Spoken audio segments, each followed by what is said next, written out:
Espaço Livre. Pois é, no quadro Espaço Livre de hoje eu converso com a doutora Gabriela Maldonado, psicóloga, e ela vai falar sobre a síndrome do pânico. Boa tarde, doutora Gabriela. Boa tarde, Elias. Boa tarde a todos. Boa tarde, muito obrigado aí por ter aceitado o convite, tá bom? Eu que agradeço o convite e a oportunidade de estar falando de um tema tão importante e que é tão comum na nossa vida, né? É verdade. Doutora, o que é a síndrome do pânico? Bom, a síndrome do pânico ela também é conhecida como transtorno do pânico. Sim. É um transtorno de ansiedade. E a grande marca dele é que acontecem crises intensas e inesperadas de medo e desespero. Né? Aquela sensação de que você vai morrer ou de que você vai enlouquecer, vai perder o controle de si a qualquer momento. Né? É uma crise horrível. E o intervalo é ruim também, porque você fica sempre naquela expectativa de quando que vai acontecer de novo. Então, gera uma insegurança muito grande. Ah, certo. E qual a diferença entre a síndrome do pânico e a ansiedade? Muito importante essa tua pergunta, da gente fazer a diferenciação, porque a gente tem mania de achar que a ansiedade é uma coisa ruim, né? E, na verdade, a ansiedade ela é uma resposta saudável do nosso organismo. Ela acontece diante de alguma situação que pode oferecer risco ou de algo novo. A gente antecipa o perigo com a ansiedade. Então, imagina aí que você vai dar uma palestra em algum lugar. Né? Você precisa ficar em estado de alerta para poder prestar atenção, dar um colorido diferente para aquilo que está acontecendo também. Não sei, está em algum lugar, começa a pegar fogo. Você precisa entrar nesse estado de alerta, de fuga, né, para sair correndo dali ou para tomar alguma outra iniciativa. Então, a ansiedade é importante para a nossa preservação. Oi? Pode continuar falando. Sim. Só que aí tem um momento que essa ansiedade ela pode se tornar patológica. Né? É quando ela é desproporcional ao contexto. Quando ela já não é mais útil, quando ela vem causando um grande sofrimento para a gente, prejudicando o nosso desempenho, prejudicando as nossas relações, prejudicando as atividades do nosso dia a dia. Né? E a síndrome do pânico, ela é uma das manifestações dessa ansiedade patológica. Os sintomas, na verdade, são bem parecidos, né, da ansiedade e da síndrome do pânico, só que na síndrome do pânico, esses sintomas eles vêm de forma súbita e inesperada, né? Te pega ali e te arrebata. Entendi. Então essa sensação que a pessoa tem de correr é uma defesa, né, que a pessoa tem, né? Mais ou menos isso?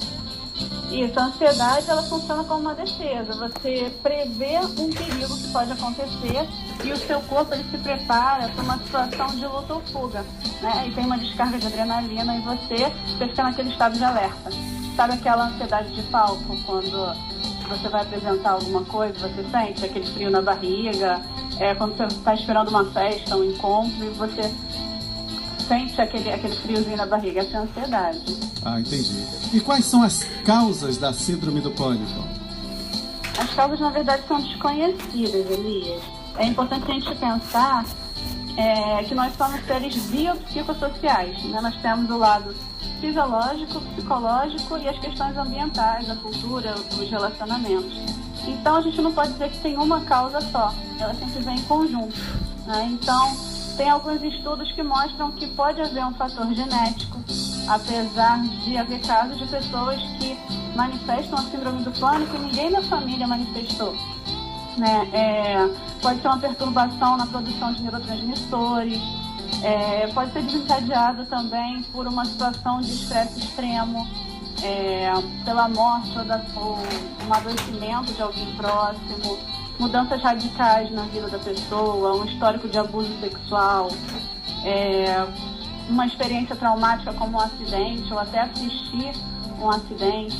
Né? Também algumas drogas podem provocar a crise de pânico, né? O uso de corticoide, de anfetamina, o uso de maconha também. Muita gente não sabe, mas a maconha, se você tiver predisposição, você pode ter uma crise de pânico, sim.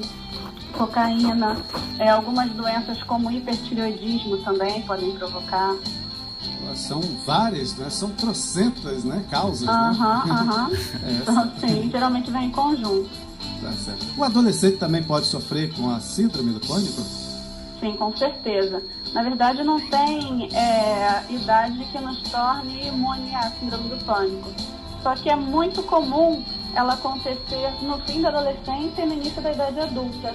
Vamos pensar aí numa faixa entre 15 e 30 anos, né? Só que é bom pensar que ela pode ocorrer em qualquer idade. Ah, entendi. E isso acontece mais com o homem ou com a mulher? Olha, Elias, infelizmente, nós mulheres. É, doutor? É até 2 vezes mais comum nas mulheres. Ah, entendi. Tá certo, doutora. Então daqui a pouquinho, nós vamos para o intervalo. Daqui a pouquinho eu vou fazer a pergunta de uma ouvinte nossa, que é a ouvinte assídua, lá de São Gonçalo, tá bom? Tá ótimo. Fico aguardando aqui. Olha, nós estamos conversando com a doutora Gabriela Maldonado, psicóloga, e hoje nós estamos falando sobre a síndrome do pânico. E agora chegando mais um sucesso do Rio Negro, e com a nossa convidada de hoje, que é a doutora Gabriela Maldonado, psicóloga, e hoje estamos falando sobre a síndrome do pânico, né? E a última pergunta que ela respondeu foi referente à doença que afeta mais aos homens ou às mulheres. Ela disse às mulheres. E agora nós vamos falar ao vivo com ela, que vai estar respondendo uma pergunta de uma ouvinte. Alô, doutora? Oi, querida. Tá certo. A nossa ouvinte, a Anitta de São Gonçalo, mandou a seguinte pergunta, querendo saber se a síndrome do pânico tem cura e qual médico que deve procurar para o tratamento. Oi, Anitta, obrigada pela pergunta. Bom, tem cura, sim, né? Agora é importante a gente pensar que é um processo, não é uma cura instantânea. Até que a gente está falando de um transtorno de ansiedade, e geralmente quem é ansioso gosta de ter o resultado logo, né? Então, geralmente pergunta logo quando é que termina o tratamento, né? A gente precisa aprender a lidar com a ansiedade, tá? O tratamento geralmente é feito em conjunto. Psicoterapia, que é realizada pelo psicólogo, com tratamento medicamentoso, né, que aí entra o médico, geralmente o psiquiatra. Ah, entendi. Então, o profissional que deve cuidar dessa área é o psicanalista. Não, é psiquiatra, né? Psiquiatra. Mais um psicólogo. Ah, entendi. Tá, ok? O psiquiatra ele vai tratar da parte medicamentosa, tá? E o psicólogo ele vai trabalhar com a parte emocional, cognitiva, tá? Com a parte comportamental da pessoa. Tá aí, Anitta, a resposta da sua pergunta, tá bom? E agora, doutora, a síndrome do pânico pode causar cansaço físico? Com certeza. Aliás, é um dos sintomas que fica, né, depois daquele pico de crise que acontece. O que acontece? Na crise de pânico, você tem um pico de ansiedade muito grande. O seu corpo se prepara para uma reação de luta e fuga. Então, tem uma descarga de adrenalina no seu corpo. Você fica em estado de alerta. Essa descarga de adrenalina vai fazer o seu coração bater mais rápido, aquele taquicardia. Os músculos vão ficar tensionados. Você começa a fazer uma hiperventilação, que é aquela respiração rápida, como se tivesse acabado de fazer um exercício físico. Né? E com essa respiração rápida, você coloca muito oxigênio para dentro, né? Causa uma alcalose metabólica, o pH do seu sangue vai lá em cima, e aí você começa a sentir dormência, contração muscular, né? O olho fica piscando, a bochecha fica tremendo, e tudo isso causa uma exaustão física muito grande. Certo. E quanto tempo dura esse pico de crise, doutora? Olha, Elias, não dá para te precisar exatamente quanto tempo dura, mas geralmente dura em torno de 10 minutos. Vamos dizer aí entre 10 e 20 minutos, né? Parece pouco tempo para quem está falando de fora, mas para quem está passando é desesperador, parece uma eternidade, né? Geralmente é o tempo da pessoa entrar em pânico e correr para um pronto-socorro, para uma emergência da vida. Por isso que dá essa vontade de correr, né, doutor? E dá vontade de fazer qualquer coisa, né? Dá um desespero muito grande. A pessoa tem a sensação de que ela vai morrer ali, ou vai enlouquecer, vai perder o controle de si. Certo. E quais são as dificuldades que a pessoa pode enfrentar durante a crise do pânico? Então, os sintomas, né? Você quer saber que pode acontecer? Exatamente. Bom, falta de ar, né? Aquela sensação de sufocamento, às vezes parece que a garganta está fechando, taquicardia, o coração batendo bem acelerado, boca seca, tremores, uma sensação de tontura, de parecer que você vai desmaiar. Tem gente que sente um mal-estar na barriga, no peito. É muito marcante a sensação de uma tragédia iminente, sabe? Como se fosse morrer a qualquer momento, fosse enlouquecer, medo de perder o controle mesmo, né? Uma sensação de estar meio fora da realidade, meio fora de si, como se estivesse observando de fora, da dormência, formigamento nas mãos, nos pés, no rosto. Tem pessoas que têm uma sensação de calafrio, de calor muito intensa. São sensações de ansiedade mesmo. Certo. Doutora, e como é realizado o tratamento para que tenha esse tipo de crise? Então, comecei respondendo um pouquinho no que a Anitta perguntou, né? É verdade. Em conjunto, o medicamento com a psicoterapia, tá? Medicamento em geral, psiquiatra, mas tem alguns outros médicos também que fazem esse tratamento. Tá certo. Bom, a psicoterapia, que é a minha área, eu posso falar um pouquinho mais de como acontece. Né? Então, como eu falei antes, nós somos seres biopsicossociais. Né? Então, a gente vai trabalhar desde o autoconhecimento, a pessoa se perceber, tomar consciência da reação dela na hora do momento de crise, o que acaba disparando tudo isso, estratégias diante dessa crise, né? Exercícios para aprender a lidar com a ansiedade.